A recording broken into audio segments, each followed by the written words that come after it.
Yes, very warm welcome to Jyeshtha ma'am. She is IPS officer, All India rank 156 ranker. She has secured this rank on 2017. So we are very much happy that you are here. We are really glad to have you here. Uh, Ma'am, you can open your webcam and we can start interaction. Students will keep on coming, so we can start with. That I could have made it, and please accept my humblest apologies for delaying this session. I would also like to thank GEO IAS Prince himself for giving me this beautiful opportunity to interact with you all.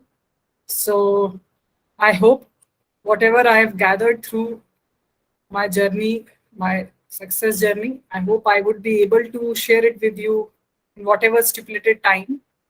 Although I would also say that the journey of preparing for UPSC is so huge and so beautiful that it is very difficult to summarize all of that in 2 hours. So let me start. Well, I am Jyeshtha Maitrei. I hail from Guna, Madhya Pradesh, and I secured All India ranking of 156th in CSE 2017. And before that, uh, I also cleared state PCS of 2012, 2013, and 2015 batch. And in that exam also, I have secured ranking, top ranking, and I was already working as Deputy SP in the state of Madhya Pradesh. So I personally feel that if I can make it under those circumstances, all of you are definitely more privileged. And if UPSC is your calling, mind my words, I really emphasize on this concept because UPSC is like a very big project in your life. It will take at least 2 to 3 years of your golden career making period. I personally believe that the golden period of your career begins right after you finish your 10th. So the most important years in your life would be what course of action you take in your class 11th and 12th, and then the next course of the next major decision is in which college you get admission to, and then after that what you decide with your life. So once you're out of college, I think at an age of 20, 21, so from 21 to 25, these are the most important years in your life, and UPSC will take a lot of those years. So it is very important, my dear friends, it is very important for you all that this decision of taking UPSC, of giving the examination, should be very personal. Most of the times, I meet many aspirants. In fact, my own cousins who tell me that, Didi, I want to become such and such officer because my mother is forcing me to, or my parents are forcing me to. So, my dear friends, this major project of taking up the examination and finally entering the world of administrative services, police services, all India services, central services is a huge decision. So it should be a very personal decision. You should not do it because somebody else is doing it or your friends are forcing you. No, it should be your calling. It should be the sole goal. It should be the sole mission in your life. And once you are very clear on that front, please try to understand the importance of this, of what I'm telling you. If you're very clear on this front that UPSC is your calling, then friends, never look back. Never ever look back. Never ever doubt. Doubts may come whether you are good enough, whether you are qualified enough, whether you are intelligent enough, whether you are motivated enough. Those kind of questions will keep coming to you. And those questions come to all the civil servants, services aspirants who are serious about it. But with the passage of time, with your utmost dedication, discipline, and hard work, let me assure you, each day, you will inch towards your goal. That is what I have learned from the UPSC journey. Speaking for myself, my day used to start at 4 a.m. I was in Bhopal Police Training Academy. My day used to start at 4 a.m. and it used to end at 8 p.m. in the night. And I barely had 4 or 5 hours in the police training academy to prepare for the UPSC. And it was in that period when I made up my mind to take up the civil service examination. So you can see that I had very little time. I had very little energy. But I was very high on motivation because it was my calling. It was all due to the discipline and hard work, not because of intelligence or luck. I don't know, friends. I do not believe that anybody is less intelligent or more intelligent. Yes, your grasping ability can be less, can be more. It is okay. It is a very personal, contextual thing. But with hard work, let's say if I'm able to understand a concept in 10 minutes, somebody can understand the concept in 30 minutes. So to understand that concept, it's okay. You can give more time. Also, I personally believe that preparing for UPSC or the concepts involved in UPSC are not rocket science. They are not very hard to understand. They are not equations of physics or maths. They are, yes, the syllabus is huge and you need to give that amount of time. So, if let's say, if after this seminar you decide, if after this seminar you decide that I will take up this examination and you are convinced, then please do not let this doubt come to your mind that I am not good enough, I am not intelligent, slow, so on and so forth. So my day used to start at 4 a.m. It used to end at 8 p.m. in the night. And then I used to study for the civil services. At this point of time, I would also like to emphasize on the importance of good guidance. By good guidance, I would very clearly mean that you should have some mentor in your life. It can be some senior, it can be somebody who is teaching, it can be some coaching institute, it can be some guru, or it can be somebody who is your friend who has already cleared civil services. Because it is very important for somebody to guide you how to course correct. I don't want you to waste the precious years that you have by, trial and error in the examination. And if you are beginning it on your own, and let's say it is your day one in civil services preparation. So the very first thing that you should do should be have a copy of syllabus in your hand. Please let me know how many have gone through the syllabus of civil services, prelims or mains. Please raise your hands via Google Meet.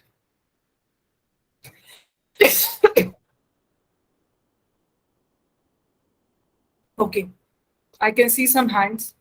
Congratulations. So the first thing that you will do after this seminar would be to grab a copy of the syllabus. Now please raise your hands if you have mugged up the syllabus. That means each and every topic of the syllabus, be it prelims or mains, you have by-hearted it. How many of you can claim that? Please raise your hands.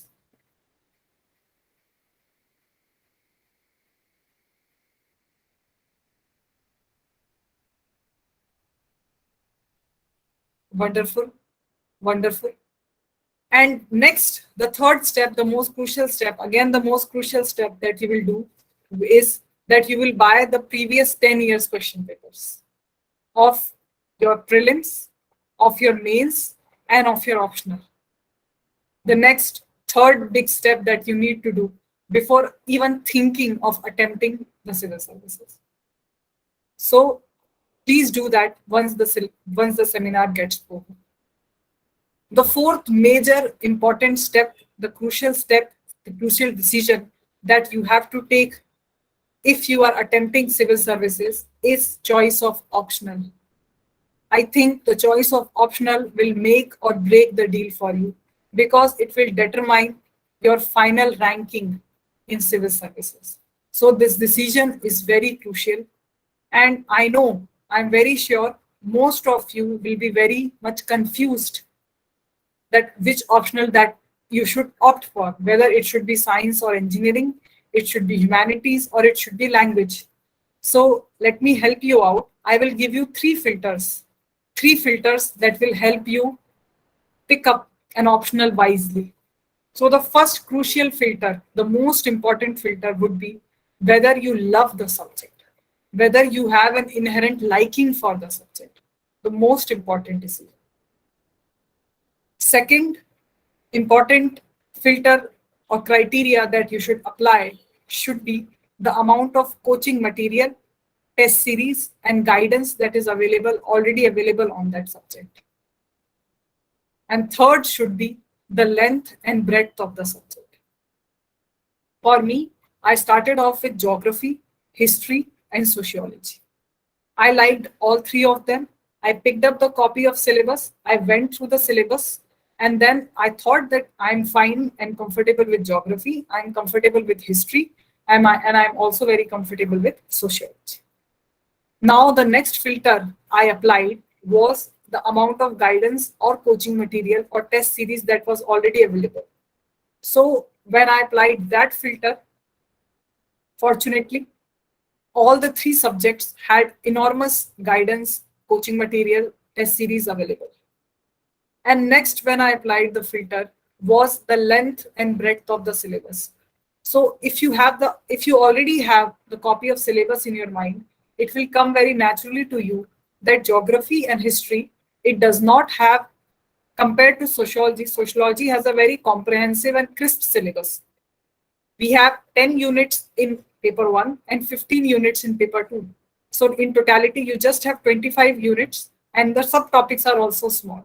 So that is how I made the choice of optional, and I secured 295 marks, which I would consider are okayish, fairly good marks when it comes to optional.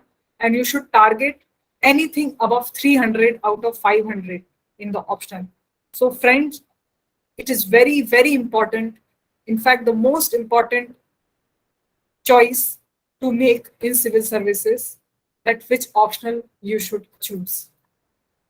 So the fourth step that you will do after this seminar would be pick an optional, give it 10 days, 15 days, make up your mind, get all the coaching material available, and then go ahead with your optional. Now, I have tried deciphering the world of civil services, and I think the aspirants, the total amount of aspirants that are competing in this examination, they exist in 10 layers. Layer 1, level 1 aspirants are those who have the copy of syllabus, who have the copy of optional. If you have done that, I think you have already crossed level 1. Now, level 2, level 3, and level 4 are those aspirants who have completed NCERT, who have completed static subjects. If you have completed these three, then level 2, level 3, and level 4 is completed. Now, for level 5, 6, 7, you have to start with the current affairs booklets and your newspaper, very diligent newspaper reading. And by newspaper reading, let me tell you that once you start with newspaper reading, your static syllabus should be complete, most important. Secondly, you should be very thorough with the current affairs. Then only you will be able to make sense of whatever is happening around you.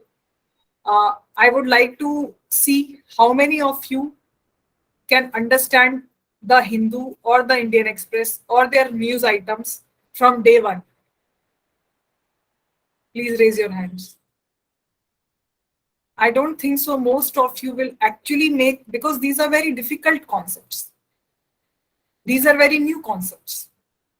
When I picked up newspaper reading, of course, I cannot understand even one or two concepts because I was not thorough with the static portion. I was not very thorough with the current affairs.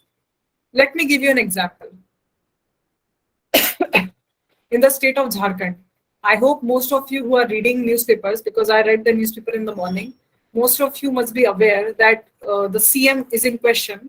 Some allegations are put up against him. Some floor test can happen. He is giving some representation to the governor. The governor can disqualify him. Then he has three optionals. He has three options in front of him: either to resign, either to contest elections after 6 months, so on and so forth. So if you have not done your drill well, if you have not read that what is the seat of CM? What does the Constitution say about Chief Minister? What does the Constitution speak of governor? How can a governor disqualify the Chief Minister? What are floor tests? What is floor test? So, friends, if you are not very thorough with these concepts, I really don't know how will you make sense of your concepts. Somebody has just raised the question. However, once I will finish up my lecture, I will ask for questions that, ma'am, what is important, prelims or mains or interview? All three are important. If you will not take prelims seriously, you will not even qualify prelims. And if you will not qualify prelims, how will you take up mains and interview? So all the three prelims, I would say, is very dicey. So it is very important that you should start taking prelims test series, at least 2 test series from any reputed institute, at least 3 months before the prelims. You should take at least 50 or 60 tests, and one test should comprise of 100 questions. So you should be at least taking 600 questions, 6,000 questions before appearing for the prelims. Because then only you will be comfortable with taking up the prelims examination. And you should be able to revise those questions also, at least once or twice, at least once before the prelims. So prelims is very important, prelims is very dicey. But now once you have cleared prelims, the ball is in now mains, because mains is of 1,750 marks. And the interview after that is of another 250 marks. So it is very important for you that each stage should be, dealt with. But in between prelims and mains, you only have 3.5 months of time. So I really don't know how it is humanly possible for anybody to finish the main syllabus and your optional syllabus along with answer writing, which is again very, very, very important. I don't know how will you ever complete that within 3.5 months of time. So before prelims, before 3 months before the prelims, you should be very thorough with your main syllabus. You should be very thorough with your optionals. Then only you will be in a position to revise it between prelims and mains. And once you are done with mains, you're confident you have attempted all the questions. You're confident that you have given your best. Now you should be in a position for a do or die attitude in interview. And for interview, again, you should be reading 2 or 3 newspapers. For me personally, I used to read 3 newspapers. I revised all that I have read in mains. I revised whatever I have read, the major concepts that I have read in my engineering, because I was my engineering background. And I also revised the state Madhya Pradesh that I used to be. DAF, I hope you know there's a thing called DAF. Anyway, we'll come to it later. So I revised all of that and then I appeared for the interview. So each stage is very important. First thing first, before prelims, prelims is important. Before mains, mains is important. And before interview, interview is important. But 3 months before prelims, all of your syllabus should be completed once and at least revised once. And between prelims and mains time, you should be in a position to revise it at least 3 times before your actual mains exam date. CSAT. CSAT, I think I have already, even before beginning this lecture, I asked you to have previous 10 years question papers with you. For CSAT, if you're able to attempt those 10 years question papers, which comprises of three parts. CSAT comprises of 3 parts. First is comprehension, English comprehension. Second is logical reasoning, and third is quantitative mathematics. So if you're able to attempt the last previous 10 years question papers, usually CSAT follows the same trend, and you will be in a position to qualify CSAT. So for that, I think my personal strategy would be to revise the last 10 years question papers and then mug up the formulas and keep practicing. Note making. Note making for me has been a boon, very important, because let's say I have read newspaper today, the Hindi newspaper, let's say I have completed today.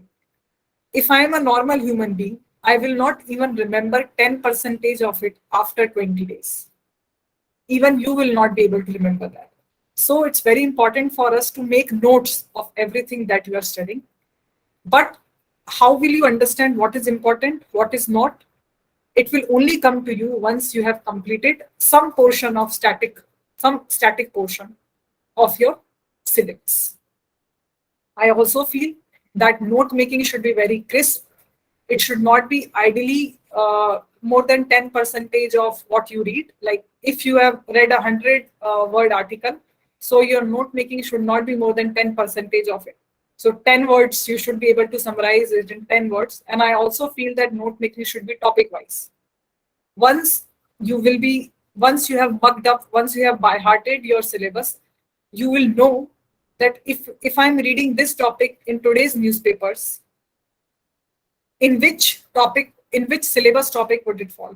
Let's say if you're reading something about agriculture, if you're reading something about farmers and um, farming reforms, agricultural reforms, then you would automatically know that it will come in paper 3, that is Indian economy, agricultural reforms. So after 6 or 7 months of very serious preparation, friends, the most important quality that you need to have, that is imperative, that is indispensable in civil services, is patience and consistency. If you are patient and if you're consistent, then only you will let this process take over you. Then only you will allow this process to change you. Then only it will help you grow in the process. So I would personally suggest that do not even think that you are not good enough before 6 months of serious, dedicated, disciplined preparation. Once you have completed that, once you have given at least 6 months of very serious preparation, then only evaluate whether you are good enough or you are not good enough. Do not even make an attempt before that, because that will be very unfair. That will be very unfair to you. That will be very unfair for any serious aspirant. Also, let me also give you a corollary.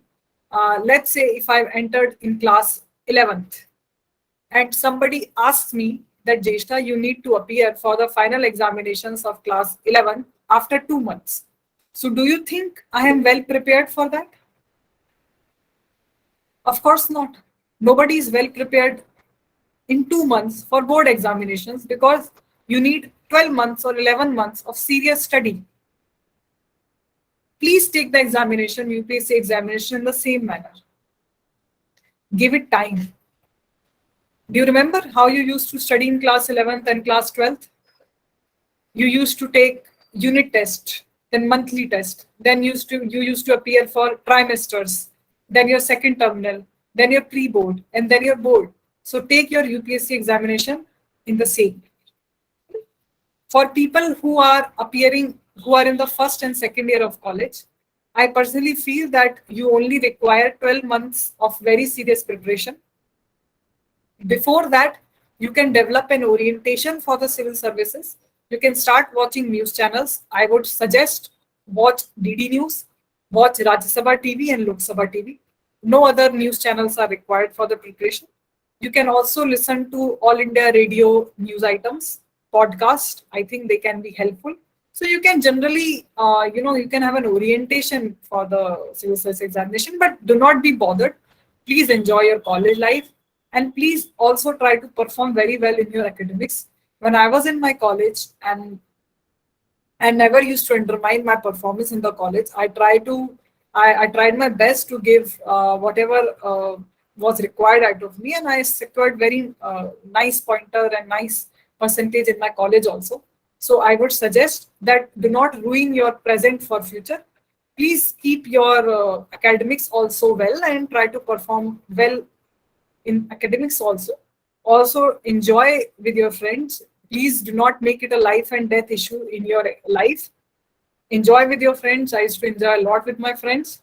And then once you are 1 year away from your examination attempt, let us say you are taking the examination in 2024. or 2025. So whatever is 12 months previous to the examination, I think that is very important. Then you can dedicate yourself, take 1 year off, dedicate yourself and start. You also might have questions that, ma'am, whether we should start mugging. No, you don't need to start. You should not start mugging up anything from day one. You should not try to by heart it. Give it. You need to by heart it only after you're thorough with your static, after your current affairs also. Importance of coaching. Most of you might be having this dilemma or doubt that what is the importance of coaching. I think guidance is very, very important. You can opt for coaching, regular classes, it is up to you. You can go for distance series, it is up to you. You can go for some one-to-one online sessions with some coaching. It depends on you. It depends on your circumstances. Because I was working, I was already a working individual, so it was not possible for me to leave the job and take a full-time coaching institute. But I would say that if you are in a position, then you should take coaching, especially guidance. If you are not, if you don't want to attend some coaching institute, then please have some good quality coaching material with you. I personally feel that books are very redundant. Most of the books that are available in the market are very old, outdated, except for static subjects. And you should buy some good coaching material in English or Hindi medium. It is up to you, whichever material, whichever medium you are attempting to. So you can go ahead with it. And also another thing that I would like to share it with you is if whatever syllabus, whatever medium you are taking in your civil services, please do not be underconfident. No. Yes, I would say that quality coaching material is unavailable or less available in your local vernacular languages. But once you have the confidence, once you have the know-how, once you have the means, I think you will be able to do justice. Also, so much of quality material coaching wise is available in Hindi language also. I am not sure about the Bengali language. I'm really sorry. I will get back to you if I happen to know some serious aspirant who is taking the examination in Bengali language. But I think it is your patience, perseverance, and confidence and faith in yourself that you will be able to take up this examination. As I've told you that the journey is so huge and the journey is so beautiful that I cannot summarize it in 2 hours. So I would request Prince to be a moderator and let me be in an interactive mode. Let me listen to your questions. Let me listen to your doubts one by one. Let Prince moderate it and let's talk. Let me get to know what are your doubts, how you want me to help you with it. Yes, here we have some questions we can see in the chat box. Some basic questions they are having that whether to, means here the WBCS examination is also there, State Civil Services examination is also there, and many of them is also preparing for this examination. And for this examination, what we have seen that the pattern of WBCS is a bit different from UPSC examination. And rather than like we can see in the MPPSC, UPSC, UPPSC and Bihar PSC, it is very much relevant to the way UPSC is asking the questions. But here in the WBCS, a bit different is there. So that's why if some of them, if are really targeting for those examination along with the UPSC examination, how they can manage? I think any national state level examination has a different aptitude.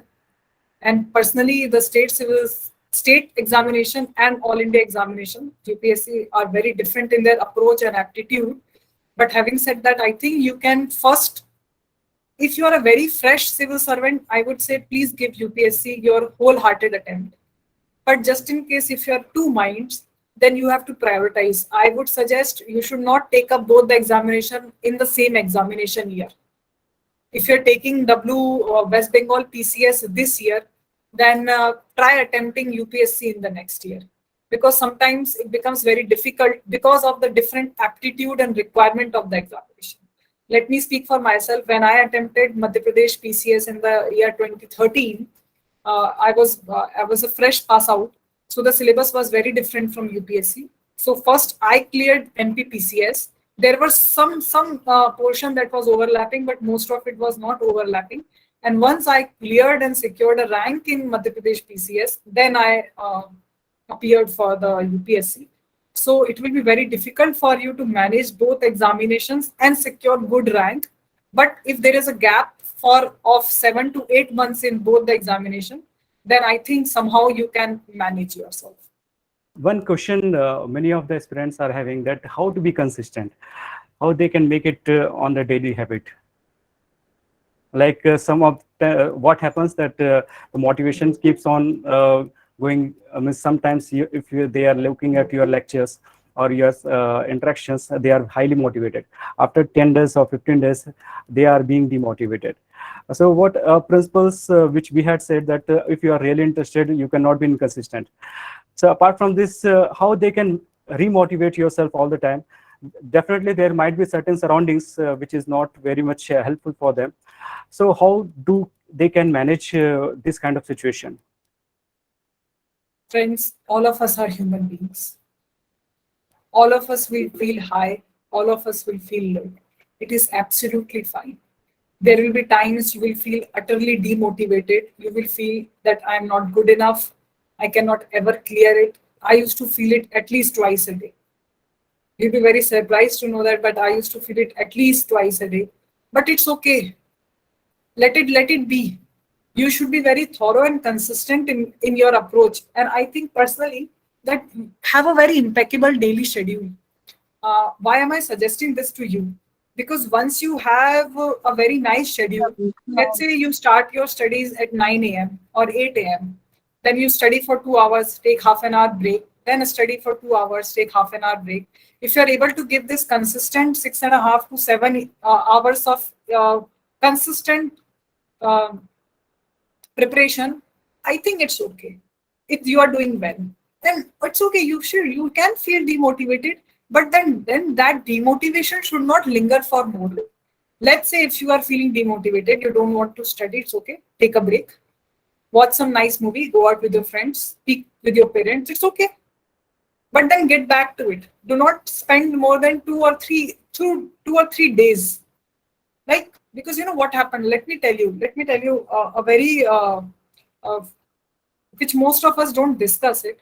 Let's say you're feeling down because you're not feeling good enough for this examination, and now you took a long break of 15 days. So after 15 days you will further panic, because you will feel that you have wasted a lot of time. So do not let that happen to you. Study, take break, study, take break, take 2-3 days break, take a weekend break, then get back to studies. And the best thing, I think, as Prince was asking me to be, I think for motivation, for me, motivation has never been a one-time event. Let's say you're listening, I can see a good amount of 226 aspirants who are present in this seminar. Let's say after this seminar, you feel very motivated. I know this motivation will only last for 2 or 3 days. Am I right, Prince? Yes. So it's okay. You will again feel low. But if you have a very nice timetable, and if you have, like, you should be taking tests also. You can start taking static tests. I think Prince can also make those tests available to you, static test. Let's say you get started with history, paper unit 1, Harappa. I think the whole of history is divided into ancient history, medieval history, modern history, then Indian independence struggle, and then India after independence, and world history. So the whole of history is divided into 6 or 7 modules. Module 1, Unit 1, Harappa civilization. So once you have finished Harappa civilization, go through your previous year question papers. At least 1 or 2 questions or 5 or 10 questions will be there in the previous 10 years question papers. If you are able to remember that unit, and if you are able to attempt those questions, you will feel very happy about your preparation. So give yourself that feel good hormone. Give yourself that feedback that whatever I am studying is in the right direction. I'm able to solve questions. I'm able to remember, and I'm able to solve questions. I think that little shot of confidence, that little shot of good, feel good hormone will give you a huge boost. And for me, UPSC is all about 3 R's. The 3 R's are reading, or studying, of course, which is very important. But equally important is revising. And equally important is reproducing it, recalling and reproducing it, in the examination. So let's say if you're giving 1,000 hours of preparation for UPSC, so out of those 1,000 hours, 330 hours, 330 hours, one third of your time should be in reading and studying, one third of your time should be in revising, and one third of your examination should be recalling whatever you have revised and then reproducing it into the examination in your mock test. So I think if you're able to do it, these 3 golden hours from the beginning of your preparation, then I think nothing, no power in the world can stop you in achieving your goal. Uh, Many of the aspirants are having doubt on regarding choosing an optional. So how can they choose the optional? What we suggest, if you are interested in particular optional, then you can carry it for 1.5 years, and you can bring an add-on that optional. So that's what certain things we wanted to hear from you. That while choosing an optional, what are the things they should take care of? Friends, I've already suggested my plan of picking an optional. I would like to tell it to you again. So first one should be your liking for the subject, your general orientation, liking for the subject. That is very important. Second should be the amount of coaching material or test series or guidance that is available. And third criteria that can help you filter out the optional should be the length and breadth, that how big is the syllabus of the optional. For me, I liked history, geography, and sociology.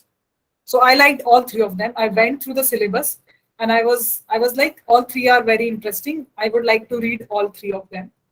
Then after making the first choice, I went to I tried calling some friends. I tried to know that what are the coaching material available, the test series available, guidance available. So fortunately, all the three optionals are very popular optionals, and the guidance was available in all the three of the optionals. So the third filter that I had applied was the length and breadth, that how big the optional is. So sociology, as you will see, that which was my optional, I secured 295 out of 500 in sociology optional. It comprised of 10 units in paper 1 and 15 units in paper 2. So in totality, it had 25 units. And I realized that it has the shortest syllabus. And that is how I made up my choice of optional. That's how I picked up sociology optional. But having said that, your love and your liking and your interest in the optional is of paramount importance. Otherwise, you can never score. How can you score good marks in something that you don't enjoy studying? I really don't know. So it will be very counterproductive. They were having, many of them are in college, and some of them are really in the job, and very tough time they are having in the private jobs, and some of them are in government jobs. So whether they should take leaves at the time of examination, whether they should take medical leaves, or at the end when they are ready to rock, how to finish that part, means the May month time and the April month time, how they can manage, and This is how a to, yes. And one more thing is, sometimes it happens whether I'm not sure whether I'll be able to clear the examination or not, whether those leaves which I have taken will be worth of or not. So how to manage that situation?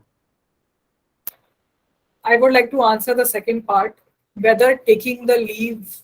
Look, you should always remember, if you would clear the examination, your life will be changed.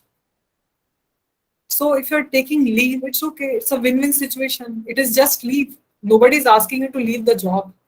So taking leave is okay. You have to take some risk for this examination, for the biggest project in your life. So it's okay. Now, another important thing that you should keep in mind is, when should I take leave? I think you have to take leave at least 2 months before the examination, prelims examination.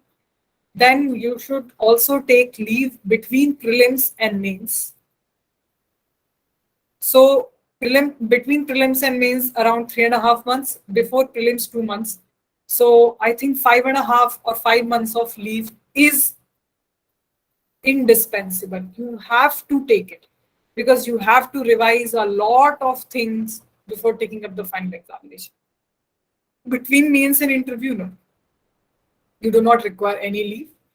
You can very neatly, very smoothly prepare for the interview with job. But these 5.5 months, you have to take leave. Nothing more than that is required according to me.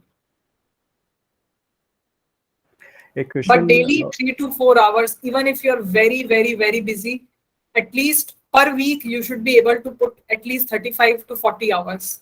And if you're unable to make time on weekdays, then you have to dedicate yourself on weekends. Please close the door, shut yourself in a room, and dedicate yourself during Saturdays and Sundays to cover up for that lost time in your weekdays. one question one of the candidate has said, with number of seats going down in UPSC examination, whether it is the wise option to opt for UPSC after engineering college. Look, the very first thing that I have told you in the beginning of this lecture was whether it is your calling, whether it is your only mission, the sole purpose of your life. For me, it was that. And my conviction for the exam was, even if there is all India one seat, only one seat in entire India, I would have competed. So the motivation level should be to that extent. Nothing should stop you. Nothing should bother you. Seats going up, seats going down, reservation, non-reservation, some other political agenda. No. As an aspirant, you should be very much, deaf, blind, and deaf to these things. It should not bother you ever in your life. Your single goal, all India rank 1 should be mine. That is it. Nothing else. One common question for the engineering students are there, how to tackle the arts subject, and the arts students are there, how to tackle the CSAT. Particularly CSAT is becoming challenging from last 3 years. What we have seen that many of our aspirants, good aspirants, who were doing very good in the prelims examination and mains examination, and after on 2021, they were not able to crack CSAT paper. While they were able to have a good score on the GS paper 1, the CSAT paper is creating challenges for many of the aspirants. So how they can deal with it? I think, friends, if few of you are feeling CSAT to be that difficult, and if you're finding it so much difficult, then you should practice. Practice a lot. Especially, I think most of the students are scared of quant, I think, Prince, the maths quant portion. So practice is the key. How I attempted CSAT, I hail from engineering background, so CSAT was not that big of a challenge. Of course, it is getting very difficult nowadays. I can totally agree with the Prince. But you should attempt CSAT in a way that the most comfortable portions, I think the English comprehension portion is relatively easy. So attempt that first. Then go ahead with the reasoning portion. So you should be in a comfortable position and then leave quant. Sometimes, Prince, I also feel that, let's say you are not well versed with any formula, or there is some difficult question, and you spend much more time in that question. Look, time. Why do I ask you to attempt questions? Why do I ask you to attempt test series? Time management is the key during the examination. Like for me, it was a very cutthroat formula. 100 questions, 2 hours. One question, 60 plus 60, 120 minutes, right? One question, 12 minutes. 1.2 minutes, sorry. So 120 minutes divided by 100 is 1.2 minutes. So I used to keep the time. I was very particular about that time. Any question that is taking more than 1 minute for me to solve, I will jump. Because now I will solve other questions which are taking less than 1 minute. So for CSAT, practice very well, mug up all the formulas, and reasoning, you will be very comfortable with reasoning and maths only when you will be practicing a lot of them. And once you have practiced it, once you are taking up the CSAT mock test, I think time management should become the paramount importance. 100 questions, 120 minutes, 1.2 minutes per question. Whatever is taking more than 1 minute, skip it. Go to the next question. Try solving that. And start with comprehension / English portion first. Jump to reasoning and jump to quant. All of these suggestions are for those students who find CSAT little difficult. If you are comfortable with quant and reasoning, you can start with any portion. And please be very aware, please be very mindful of the time. You cannot spend 10 minutes on a single question because it will give you the equal marks. I hope you're getting my point. I hope they're getting my point, please. Each question is of equal marks. So why are you wasting 10 minutes on question that will give you the equal amount of marks as compared to a simple question? Please solve all the simple questions first. Yes. Second question, many of the aspirants are from class 12th, means they have just passed out class 12th. So it's the one of the best time which we can see that 3 years of the college, on which the pressure of the college is not very much the way it is there in the class 12th. So how they can prepare themselves so that whenever they are turning 21 and whenever they are eligible for the examination, they will be in the position that they should be able to crack the examination, and not only is crack the examination with a good merit list they are getting. So for class 12 students who has just passed out class 12 in the first year, if the students are there, how they can manage? What should I be their think they strategy? can join weekend classes, because in weekend classes they can enjoy their college time also, and also they will be focused, and they will move in the right direction.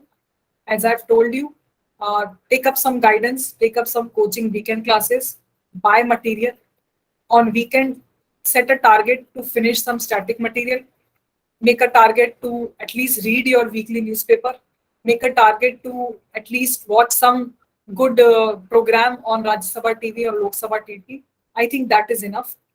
If you're a beginner, if you're in the first year of the civil services, I particularly feel that you should not be mugging up any current affairs or any news items, because UPSC is very dynamic. They only ask topics or current affairs only 12 or 13, 14 months prior to the examination date. So you don't need to mug up anything that is in news, but try orienting yourself. Try to delve yourself in the world of civil services and start enjoying it. Because when I started, I did not like newspaper reading at all. Who enjoys newspaper reading? It is very boring, and especially the Hindu and Indian Express, they are not at all what I would say a fun read. So just start enjoying the preparation. Uh, Watch news channels, read newspapers. You can join weekend classes, get syllabus, get all the static portion. By static portion, I would like to clear history, geography, constitution, Indian economy, concepts of economy, ethics, the topics that will never change. Okay, I hope you're getting my point. So history will be history even after 3 years. Harappa civilization will be Harappa civilization. What Akbar did, what Chandragupta Maurya did, what Ashoka the Great did will be the same. Art and culture will be the same. So you can start, familiarizing yourself with these concepts, and you just flow with the preparation. And you can take weekend tests also for static subjects to feel confident and to feel, directioned in the right direction. You can take up tests, and I think you are good to go for first year students. Please don't take any tension. Nothing to take uh, burden off. Enjoy the preparation. One question, what is the lack in the results of Hindi medium which is not happening? Please tell. Acha, what he is asking, that Hindi medium students are not able to crack examinations. Is there any issue, or what exactly is the issue with the Hindi medium, or any student who are from the The vernacular language? one What's the and problem with only that? the one and only issue with vernacular or any other medium is availability, non-availability of good source, good content. Because unfortunately, I don't know how to justify that unfortunately we do not have good content in Hindi newspapers. Most of them are very political in nature, which UPSC's orientation is not. Because UPSC focuses not on the politics, it approaches the policy making part of the government. So unfortunately, that is the only, the content is lacking in vernacular or Hindi medium. But Prince, I think there are so many coaching institutes that are giving synopsis, they are giving summary of the newspapers that are in English language on their websites, in their current affairs booklets. If I tell my personal note, if I would have taken Hindi language, I would not have ever felt underconfident first. And I will let me tell you a real life example. My mentor, I would say my guru in the examination was Mr. Puneet Gehlot. He is an IPS officer of Madhya Pradesh cadre of 2017 batch. Prince, let me tell you this. This is a real story. He was also of Hindi medium, but he used to study everything in English medium, and then he used to convert all of that in Hindi medium. So he did not allow this language barrier become a hurdle in his success. So he used to read the Hindu with us. He used to read the Indian Express with us. We used to discuss that also. But then he used to translate all of that in Hindi, and he was successful. Yes, it is difficult because there's an added layer, extra step because of the medium glitch. But as I say, that once you have made up your mind, you will be in a position. Plus, objectively also, a lot of coaching material is available in Hindi language also. They will give you good translation. They will give you good current affairs translation in Hindi language. So I think you are no less than the English medium students. Yes, sir. Yes, please. Uh, good evening, ma'am. My question is, uh, hello, ma'am. My question is, some people says, or we can say that they give some exceptions that you must have, and another alternative option if you could not clear the exam, the alternative will make you quite stable. So, it is that nice concern with you or a confidence breaker? As I Good tell morning, about a last Can year, I you cleared banking exam, and sir. Good without morning. informing family, I left that and I choose to go through UPSC. So, do you think that there should be exist an alternative to UPSC? Prince, can you repeat this question to me? It was Yes, yes, yes. inaudible. What he's saying that whether a person should be having an alternative apart from appearing for this examination, he wanted to ask. Miss, like many of them his family is suggesting that you should also prepare for other examination along with this examination. So whether one should go for it or not. Look, if you are only 21 years old, if you have 2 or 3 years, so please give it full, final, all of yourself into it. But let's say because of some circumstances, you have first, let me tell you, friends, first you should be able to assess whether you are a sincere student, whether you're doing the drill right. And even after giving 100% of the efforts, you are unable to crack civil services, UPSC. Let's say you have given 2 serious attempts, very serious attempts, most prepared attempts, and then you are unable to qualify prelims or mains or interview. Then I think you should definitely start looking for some other examination. But please do not pick 100 examinations at one point of time, because I personally feel, Prince, because each examination is difficult. Each examination has a very different attitude, different aptitude, different requirement, different skill set requirement from you. So if you will try to put your leg on 10 different boats, I don't know how would you be able to manage all of that pressure. So along with UPSC, you can take 1 or 2 serious examinations. For me, I just took state TCS first and then UPSC. I did not appear for any other examination in my life, because then you cannot focus. And whatever examinations you are taking, at least they should be in tandem. Like, you should not take up some examination which is 360-degree different from UPSC, or 360-degree different from West Bengal PCS, because then you will be always divided. So let us not forget our ultimate goal, and please just give all of yourself into that only. After 2 successful attempts, you can definitely pick some 2 examinations that you feel you have the aptitude for, and then you can give those examinations.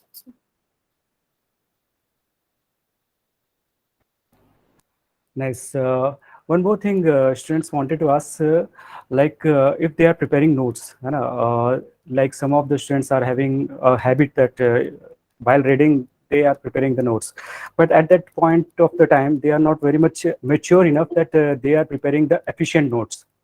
And so like some of them starting from NCERTs, and NCERTs में से notes बनाना चाहिए कि नहीं, वैसे वो itself एक gist form में है. And once they are going from the textbook, how to prepare notes and what time is the best time that they can start preparing the notes, and whether to start for the prelims notes, prelims के लिए बनाना अच्छा होगा कि mains के लिए बनाना ज़्यादा better है. ये questions कुछ लोगों का है. I tried addressing this before also. I've told you, make notes when you know what is to be noted. My very crisp answer to that would be this. If you have just begun your preparation, friends, you have no clue what is important, what is not important, what will be asked, what will not be asked, what needs to be skimmed. So from day one, no note making is important. First, if you're reading any book, let me give you a very simple formula. If you're reading any book, any source, it can be a coaching booklet, it can be your NCERT booklet, it can be your static book. Do not attempt to take notes before third reading. No point. In the first reading, you will not even understand what is happening. In the second reading, you will start consolidating. Okay, this is this concept, this is that concept, this is third concept. After third reading only, you will be in a position to understand, okay, this is the concept, this is what is required out of the examination. Hand in hand, you should be taking the syllabus, you should be comparing the syllabus, and you should be having the previous 10 years question papers also with you. So after that, you'll be positioned, okay, out of this one page, 2 lines are important. You can jot it down or you can note it at the top of the book. It is up to you. So the golden line that I would like to tell you is, do not take notes when you have no clue what needs to be noted down. There is no point of taking notes at that stage. After 6-7 months of serious preparation, you will I'm telling you, friends, have faith in yourself, have faith in me. After 5-6 months of very serious preparation, you will be in a position to understand what is important, what is not, in perspective of the examination. Because ultimately, after everything, you will be appearing for the examination, and that examination is confined in a syllabus. That examination is confined in a pattern. So try to find pattern amongst chaos. And to find pattern amongst that chaos, you have to give 5-6 months of serious preparation. Go topic wise, go syllabus wise, attempt mock test, attempt questions, have a look, and then you'll be positioned that what is important and what is not. And please have a mentor also. I think if you have Prince in your team as your leader, just have faith in your teacher also. Have faith in somebody. Let them mentor you, and have biggest faith in yourself, and have faith in time. Let the process change you. Let the process nurture you. Let the process make you mature enough. So that would be my take on this. First, to start with the prelims or mains? That's the question they are asking. Many of them are really passionate for the prelims only, and from the starting to end, they are preparing for the prelims only. And once they are cracking the prelims examination, they are not in the position that they can crack the mains examination because they have not prepared enough. So the strategy, if they are starting from the prelims, where they are going wrong? 3 months before prelims, you should only focus on prelims, nothing else. Take tests, monitor, revise, take test. Please try to analyze what are your weak points, what are your strong points. Let's say you're weak in history, so revise history more. Let's say you're weak in geography, revise geography more. As you will take tests, you will realize which subject is weak, which subject is strong. Before 3 months of prelims, all of your main syllabus should be at least read once. Your optional should be read at least once.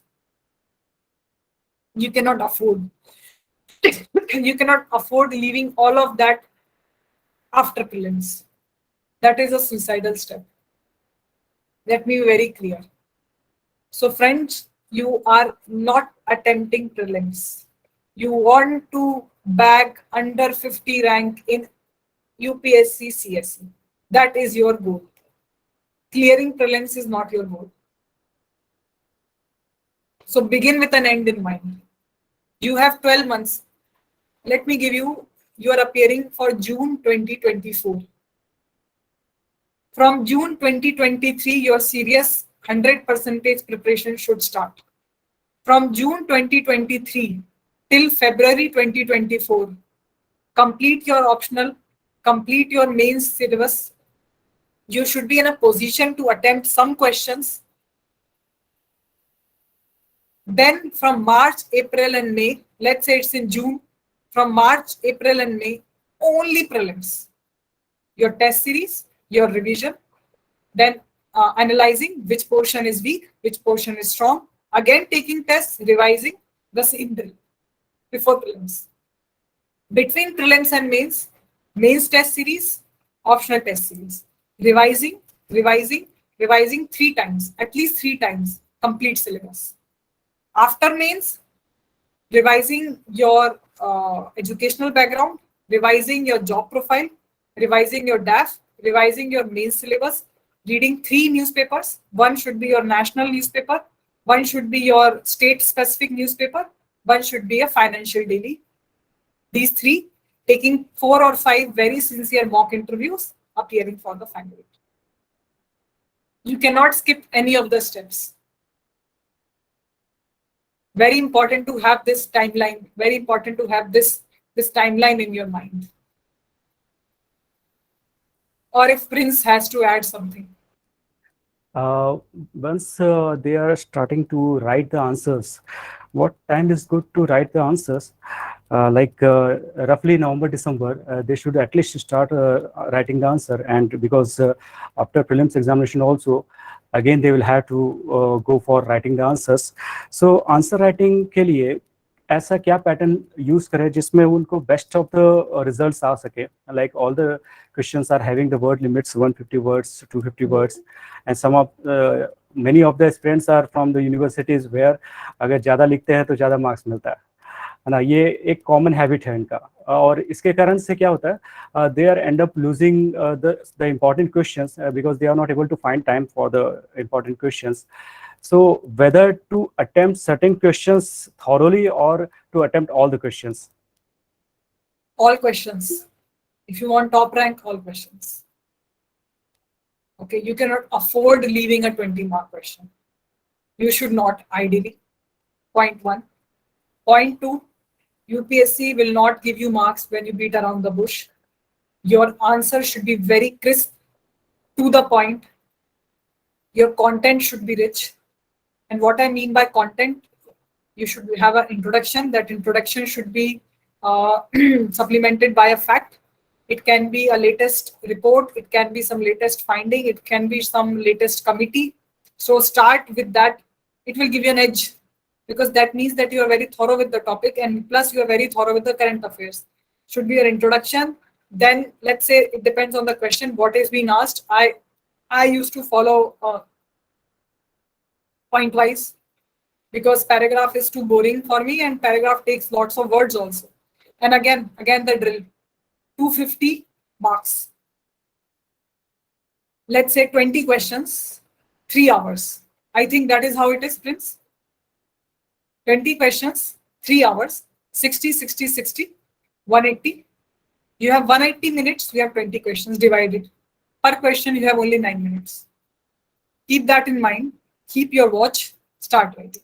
If that question is taking more than 10 minutes, then you are giving it undue time, and it is very much possible that you will leave few questions. Your paper will go incomplete. So be very mindful of the time. You have to attempt all questions, very important. Handwriting, I would not say it should be very beautiful, but it should be legible. The paper checker, the person who will be checking your paper, the evaluator, he is also a human being. Okay. He will not put extra head into checking your question papers if your handwriting is not, I would say, comfortable, legible. So, and try to underline everything. Some people ask me red, blue, green. No, you will never have time for red, blue, green pens. you will hardly have time to sip, like take a sip of water when you are actually in that mode of taking the examination. I did not take any paper. I did not even take black pen. I only used blue pen, but I underlined what was asked and what was important. And whatever I think was giving me an edge over the others. Let's say, mm, let me tell you, there is something about there that some question was asked about environment or pollution. And let's say only 3 days before the examination, some latest World Bank report has come out, or let's say some World Environment Day was celebrated in some country, and something really good happened, which everybody appreciated. So I will start my answer with that, with that beautiful fact, and I will underline it. Also, I will give up some data also, that as compared to these countries have controlled this emission, that CO2 emission, or some CO2 footprint. So I will always start my answer with some nice current affair fact, with some latest finding, with some latest report, and I will underline it, because I'm sure not many will state that, because that is my personal effort. So whatever is your personal effort should be underlined, should be highlighted. The evaluator should know that you have written this down. Answer writing, I have told you, Prince, it is all about content. Content will only come after revision. Revision will only come after studying. So please build that content, static portion, current affairs, and that extra edge, some latest committee, some report, some of your favorite authors. When I was in my 100% preparation mode, I really came to a position, my dear friends, when I was so thorough with the authors also of the articles. I remember I used to particularly like some editorials also, some authors also. It was Suhasini Heather, it was C. Raja Mohan in Indian Express. So I had my few authors also, and I used to quote them in foreign policy or in developmental economy or so on and so forth. So and Thomas Piketty, I remember Thomas Piketty is a very renowned economist, and I used to quote him. I also remember quoting Jean Drez. He's also a very renowned economist. I used to quote Amartya Sen, C. Rangarajan, RBI Governor Raghuram Rajanji. So I used to quote all of them, and I used to underline them. It is very important. But friends, what are we talking of is the 10th level of the preparation. So to reach that 10th level, you have to first finish the bottom 9 levels to reach to that position. And those 9 levels will come with utmost hard work, utmost discipline and hard work. And patience for at least 7 to 8 months. It will not come before that. So please give that amount of time and discipline to the preparation.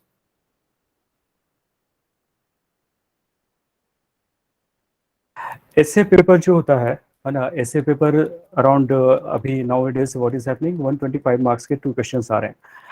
Earlier वो 250 marks का एक ही ऐसे आता था. तो ऐसे paper और ethics paper, these two papers are most ignored paper which we can say among the aspirants. And because also because the syllabus does not overlap with prelims, so usually we neglect it.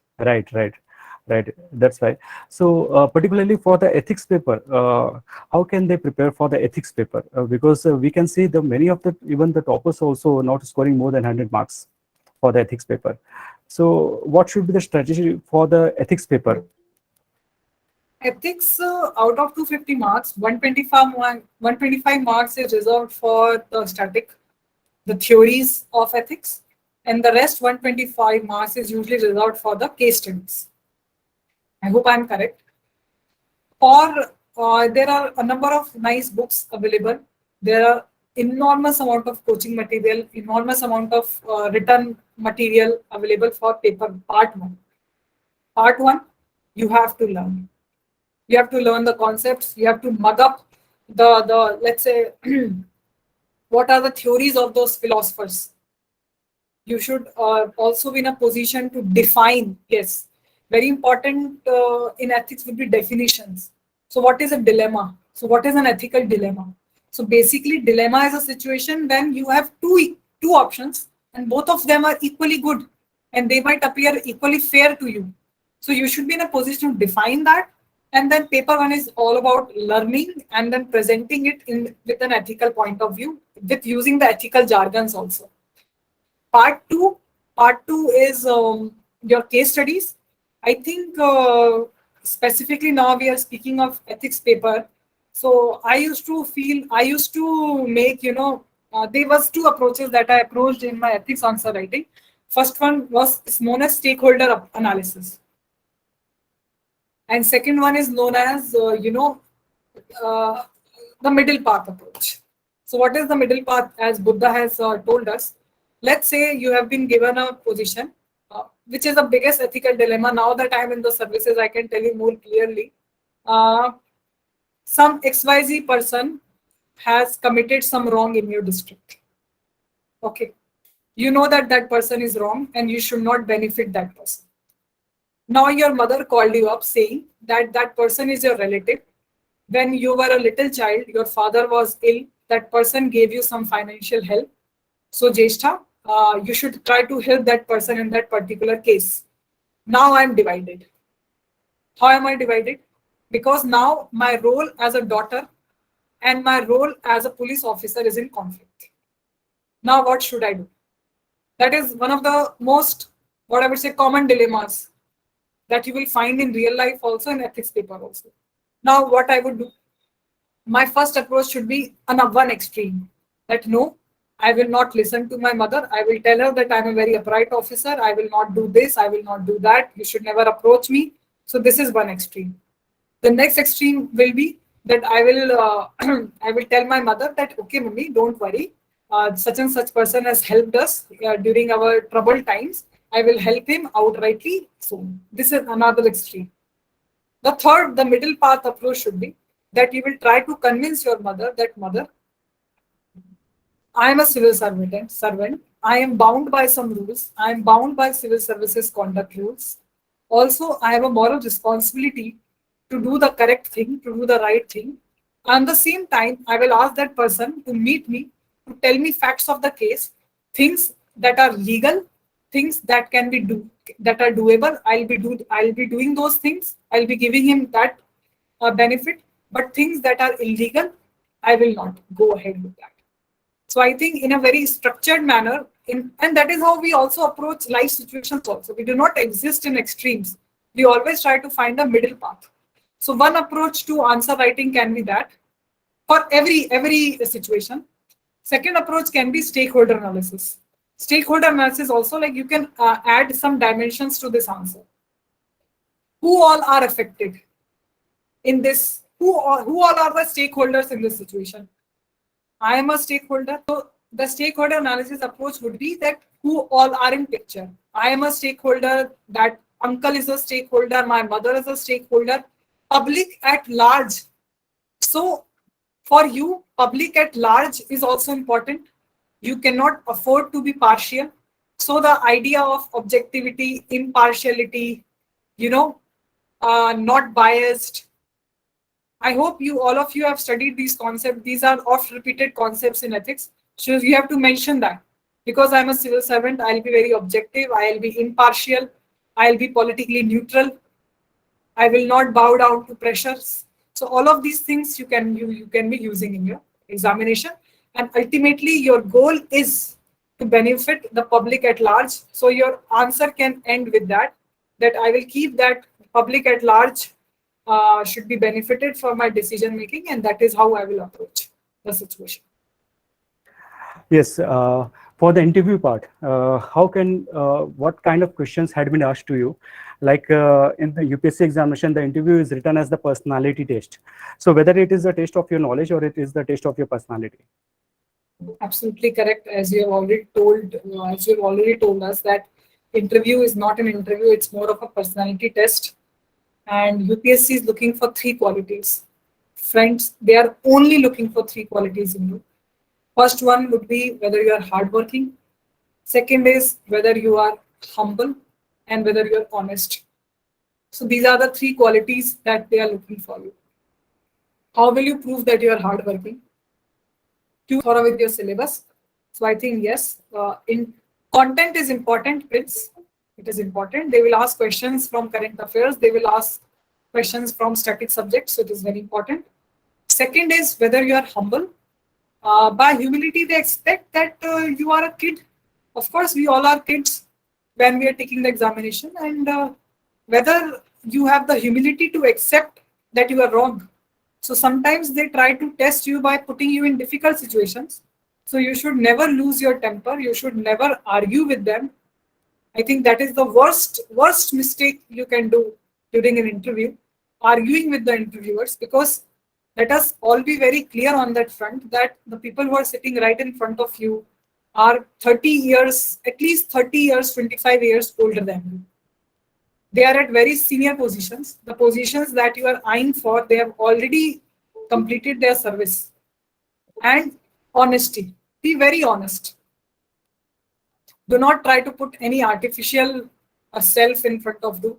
And I'm also telling you, those people are very wise. They meet hundreds of interviewees each day, so they know who is bluffing and who is not. So do not try to bluff them. You can humbly say that, sorry, sir, I'm not very well versed with this concept. I cannot recall it right now. I'm sorry. And they will switch to another question. So do not be very much worried if you are unable to take questions. It's okay. Tell them that I'm not comfortable in answering the question. I cannot recall it right now. Sorry. Content is very important. Also, friends, once you will clear your mains examination, you will see this. You will know that there is a concept called DAF. So you are supposed to fill up a detailed application form, basically, which is your biodata. So once you will fill that DAF, each and every term of that DAF, each and every word of that DAF is very important, and you have to prepare it along.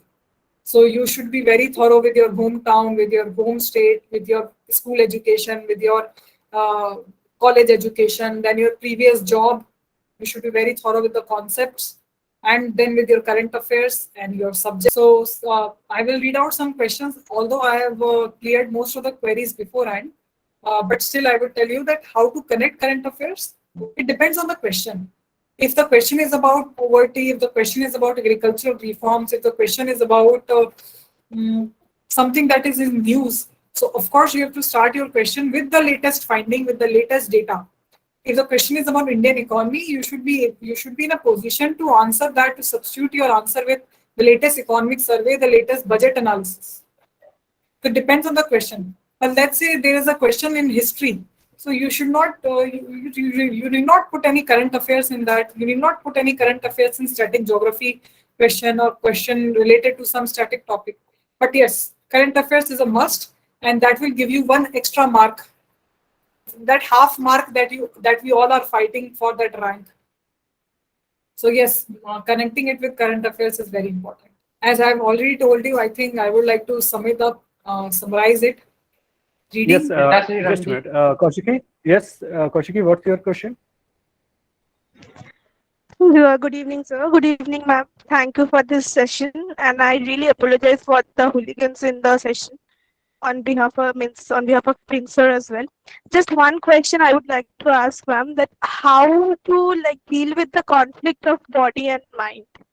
This is one problem that I'm always conflict of my body and my mind, because my mind always seeks that you should study, but then my body gives up because of. As I've already told you, Kaushiki, you can always take break. Okay. Study. Yes, ma'am. One thing that I would like to just add, because I'm working as of now, so that conflict always, because I have to come back from my work and then I have to sit for my studies, and on weekends also I'm always jaded. So there's just a little solution if you could I have help me. told you, it's okay to be jaded. It's depressed. But Kaushiki, this feeling should not linger for long. Take a break and get back. Have a cup of coffee. If you feel tired and fatigued, then I think you should also have a good diet. Eat well, do a little yoga, meditation, exercise, Surya Namaskar, something, so that your body feel energized, and give it the time. It's okay to feel jaded. You have to take care of yourself. And if you're feeling tired and fatigued for a long time, I think then you're not giving yourself the adequate amount of rest or food properly. So please be mindful that you need to have a strong body that will sustain this rigorous examination. And I have always been a person who was into fitness. So each morning I used to do some 20-minute or 25-minute yoga or meditation or some running. It is imperative because otherwise you start feeling very demotivated. And as experts say that exercise give you that feel good hormone. So go out for walking for 10-20 minutes in the morning and then come back and start studying. So yes, physical fitness, so the bare minimum physical fitness is required for you to keep up with the energy to study. Yes. One more question we are having, like some of us are simply when there is a time of the study, we are studying. But at the time once we are on the transportation mode or we are in the job, whether we can utilize that time also? Absolutely. How can When you we? are in a job and when you have little time, then each and every minute becomes important. While commuting, if your commute is for 1 hour or 2 hours, so use your time. I always used to carry my iPad. But before, in the beginning of the day, my target used to be very clear. I will cover 3 units from geography. I will not stop until those 3 units are covered. Next day target would be I will cover 2 units from history. Another day target would be I will finish India-China relations from international or India-Pakistan relations or India-Sri Lanka relations. Topic begin with an end in mind. In the morning, be very clear what is the target of the day. Once you are very clear with the target of the day, take your notes. It can be your book, it can be your coaching notes, it can be your iPad. Take your notes, finish it up during commute, finish it up during lunchtime. If you're working, then I think you have to reduce the number of friends that you have and utilize that time also. Every minute is important because you already have less time as compared to full-time dedicated aspirants. Yes, Shekhar, what's your question? Yeah, ma'am, you told about daily targets, right? So I just like want to ask you, like, means how should we means make the daily targets? Like, suppose you were telling something like today we complete India-China relations or something. So there are a lot of topics and like it's a huge. So when suppose I used to think of like doing this or that, so means many things comes up in my mind. So how to make a proper like schedule or how to approach? Shikhar, it's a very personal thing. First of all, it is a very personal thing. It depends on the circumstances you are into because I was working, so of course my preparation was very different. So Ma'am, I yeah, I am also suggest, I can suggest you that analyze the amount of months that you have. Let's say you have 8 months or 9 months. Then have syllabus in your hand. Have a copy of syllabus. Best thing is that now you start ticking syllabus. If topic 1 of syllabus is this, and you have 100 of topics, so just divide that how many weeks will you take to cover 2 topics of your syllabus. Now, if you're taking 2 weeks for 2 history, Acha, let me give you a glimpse. History, ancient history. I think ideally ancient history you should be able to cover in 2 weeks, 2.5 weeks. Now that ancient history must have 12 or 15 units. So you have 10 days, you have 12 or 13 days, you have 13 units, so 1 unit per day. That is how you can have a tentative idea. Chop it down, chop down everything. Amount of days, amount of weeks, amount of months, syllabus, units, syllabus, subjects, units, days, weeks, months. 1 month, 1.5 months, I'll be finishing history. One first reading. I'm not speaking of mugging it all up and becoming a professor in history. It will not happen in 1 month. But first reading of history, 1 month. Also depends on you. Some people get bored with one subject. I used to pick one subject and I used to cover it all like a story. It depends on you. Most of my friends, many of my friends used to take one week history, another week geography to keep, to keep up the to keep it interesting, I would say, because they used to feel boring with the single line of topics like history for another 3 weeks history. So it is totally up to you, Shikhar. Yes, what's your question? The name Black Hole. What's your question? Yes, good evening, ma'am. Ma'am, I Hello. want to ask that I am just 18 and cleared- I have cleared my JEE examination. I am going to join one college. Okay. Ma'am, actually, my history is not good. I cleared Okay. my 10th exam like normally by mugging up the topics. I gave NTSE also, but for that, MP board books were there. So I mugged up the topics and did that. Ma'am, is there any scope that I can find it interesting like that I can clear this UPSC exam? I can take my optional as physics, but what else? No, your the static, the common questions you have to attempt. Okay. And I would ask you, I would suggest you that do not have any liking or disliking for anything that is not an optional for you, not an option for you. History is an important topic. It will comprise of around 100 marks in your paper one. It will give you at least 12 to 15 marks in your prelims also. So it is very important. Whatever is required, you have to do it.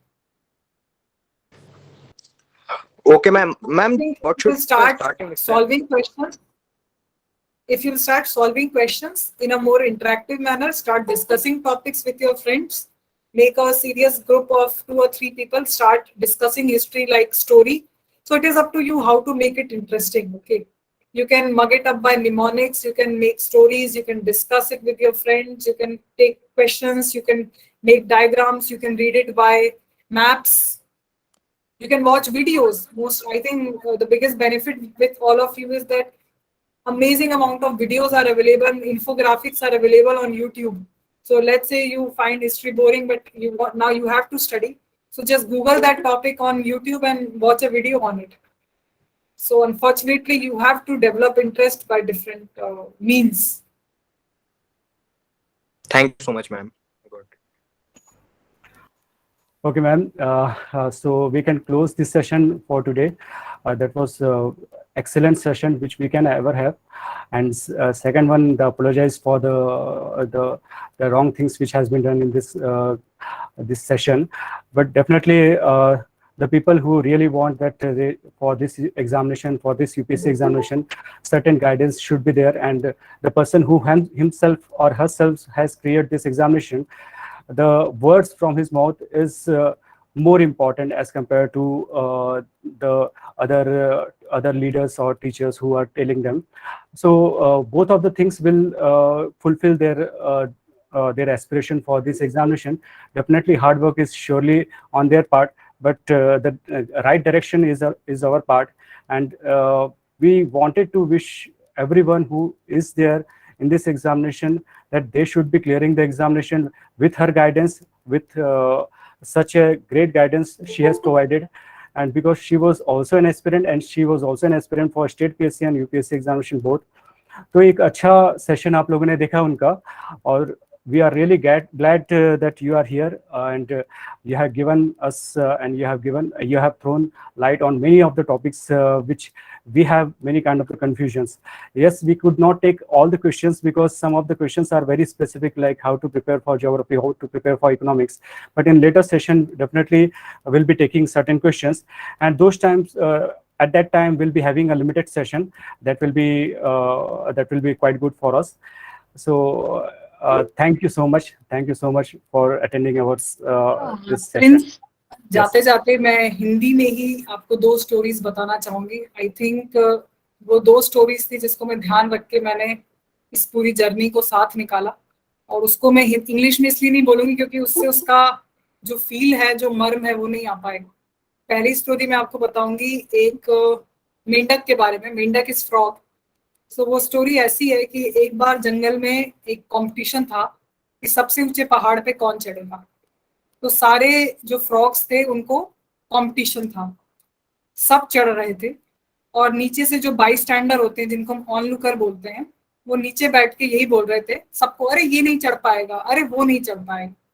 धीरे धीरे सब लोगों ने सुना, किसी ने सुना वो नहीं कर पाएगा, वो गिर गया, किसी ने बोला वो नहीं कर पाएगा, वो गिर गया। एक जो फ्रॉग जो जीता एंड में, जो फर्स्ट आया, वो नीचे उतरा, तो सारे मीडिया वालों ने उसको घेर लिया और उससे पूछा कि आपका सक्सेस का फॉर्मूला क्या था, व्हाट इज योर मंत्र ऑफ सक्सेस। उसने बोला, उसको समझ में ही नहीं आया, तो बाद में पता चला कि वो बहरा था, he could not hear. So you have to be the deaf frog. पूरी दुनिया बोलेगी आप नहीं कर सकते हो, कोई बोलेगा आप नहीं कर सकते हो, कोई बोल सकता है बहुत टफ एग्जामिनेशन है, कोई बोलेगा मेरे को 10 साल हो गए प्रिपेयर करते करते। जो ऑनलुकर्स हैं, जो बाई स्टैंडर्स हैं, हो सकता है आपके रिलेटिव्स हो, आपके फ्रेंड्स हो, कभी कभी हो सकता है आपके पेरेंट्स भी हो सकते हैं जो आप में बिलीव ना करें और वो आपको ऐसी बातें कहें, तो प्लीज जब तक आप प्रिपरेशन कर रहे हो, बी दैट डेफ फ्रॉग। मेरी पहली स्टोरी वही रहेगी। और दूसरी स्टोरी मैं आपको बताऊंगी कि consider this UPSC journey like 1000 mile step, और आगे पूरा अंधेरा है, आपको कुछ नहीं पता आगे क्या आने वाला है। आपके पास एक लैंटर्न है, एक कैंडल है, जिससे आपको सिर्फ आगे का 1 फीट दूर ही दिखेगा। तो आपको 1 फीट से ज्यादा क्या है उसकी चिंता ही नहीं करनी है, आपको 1 फीट आगे बढ़ना। वो 1 फीट आज का दिन है आपका। आज आपने जो टारगेट सेट किया है वो आप कंप्लीट करें। आज से 2 महीने बाद क्या होगा, आज से 2 साल बाद क्या होगा, यूपीएससी चेंज होगा नहीं होगा, ऑप्शनल बचेगा नहीं बचेगा, ये सब कुछ आपके मन में नहीं आना चाहिए।